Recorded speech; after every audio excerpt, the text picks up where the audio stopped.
Hello, it's Adrian Dean, Fitness for Life Health CTE teacher for Graduation Alliance. Really quickly, I'm going to take you through first lesson 1.1 here in the second semester, Fitness for Life. Um, it it is I'm going to go through this very quick. I don't see a whole lot of reason to go through the activity. It's mostly multiple choice, or it is multiple choice activity. So I'm just going to kind of breeze through this, and hopefully this will help you out a little bit moving forward in this course. So what we have here is we have the title. It's going to kind of break it down for you, aerobic and muscle strengthening. So the lesson talks about two different areas, and those are two different areas of fitness. So the first one is aerobic, and aerobic, the definition is going to be right here. So, well, it's somewhat of a definition, but aerobic activity, or what a lot of people refer to as cardio, anything that's going to get you breathing harder and your heart beating faster. And then from here, the lesson really goes into talk about intensity. Now, if you're interested in intensity, and that's something that we learned about in semester one, the FIT principle, the I stands for intensity. Now, just if you did a quick YouTube search of intensity, it'd be interesting you'll be interested to see what you find. I mean, YouTube is just full of all kinds of stuff, but this is just, there's all kinds of stuff in there on how to increase intensity, how to do quick intensity. Of course, you have all these buff guys on here and everything, but once again, if you want to learn more about how to increase your intensity, there it is. Back to the lesson. Something else I wanted to point out to you real quick, it's right before the aerobic activity piece of it, though. It suggested that adults need 2.5 hours of moderate intensity aerobic activity. So what is moderate intensity aerobic activity? And that definition is here. It means you're working hard enough to raise your heart rate and break a sweat. That just kind of depends on where you're working out and things like that, how hot it is. Sometimes breaking a sweat isn't very hard if it's really hot. But once again, here's some examples of moderate intensity. Once again, look at this number, 2.5 hours, and that's all week. So you can kind of break that down into 20-minute increments or 30-minute increments.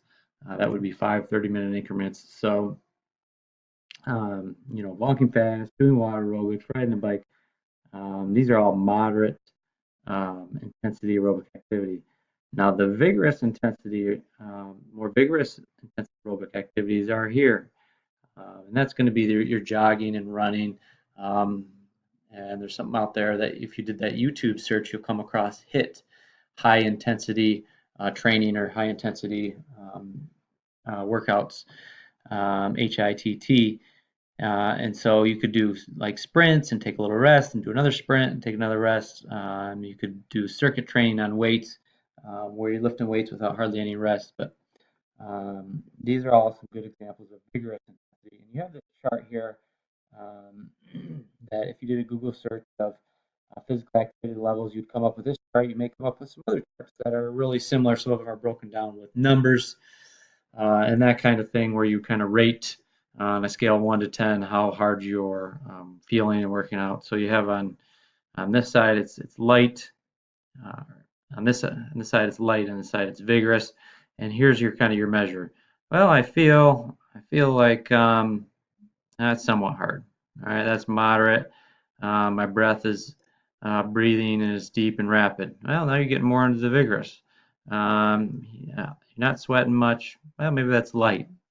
But you got to take into consideration maybe a person that doesn't sweat much, So um, how much you can talk or sing. This is a big one right here. This is a big one. So if you're just talking to your friend or whatever, it's probably not very vigorous. You can't say more than a few words at a time. I'm not saying it's not good for you. You can go walking with somebody or something like that and still carry out a conversation, and you can still get in that moderate range. And remember, that moderate range was back up here for that 2.5 hours moderate intensity. So not that this isn't good, but if you want to increase your intensity, you'd want to get to where you can't hardly talk, you're really having a hard time having any kind of conversation. So, and then it gives some examples. From there, the lesson goes into muscle strengthening activities. So remember the title of the lesson, aerobic and muscle strengthening. So we'll talk a little about what kind of things we can do to strengthen our muscles, and this will come up in the activity at least 2 days a week. These activities should work all the major muscle groups of your body, and here's all your major muscle groups of your body right here. And so if you're going to do 2 days a week, you could do one day, and you can break it. Look at, because there's all these different. You can break it down any way you really want. You could do these 3 one day, and you could do these other 4, on day 2 or something like that. And that's if you have access to machines. But if you don't have access, you don't need access to machines.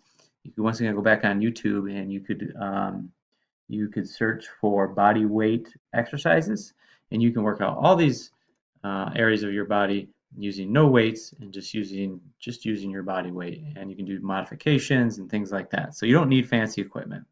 But once again, you can break it down into like day 1 and day 2, however you want to do it. You can break that down. So it talks a little bit about some basics of weight training. It talks about a repetition. So if you think of the curl, if you're curling a dumbbell, just 1 up and 1 down, that is 1 repetition. And then it says we talk about try to do 8 to 10 repetitions per activity. And if you go back to kind of this chart here, on that 8th or 10th or that 12th repetition is very hard for you to do, and that would be more intense. And so try to do at least 1 set of muscle strength activities, but to gain even more benefits, and this is what I do, I usually try to do 2 or 3 sets. I do like a circuit training, once again, high intensity circuit training.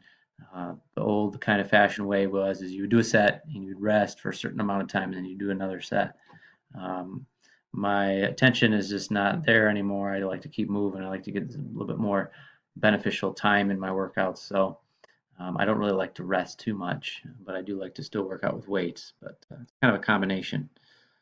So I already talked about this right here, this last piece of it. Many ways you can strengthen your muscles, whether it's at home or gym.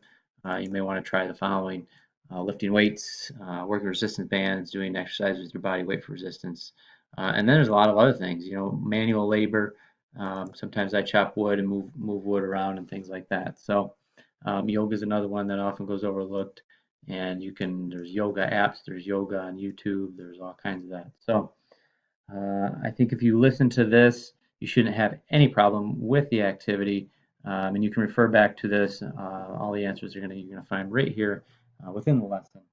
And with that, I hope you have found this helpful, and I wish you your best on your path to graduation and whatever your academic and life goals are.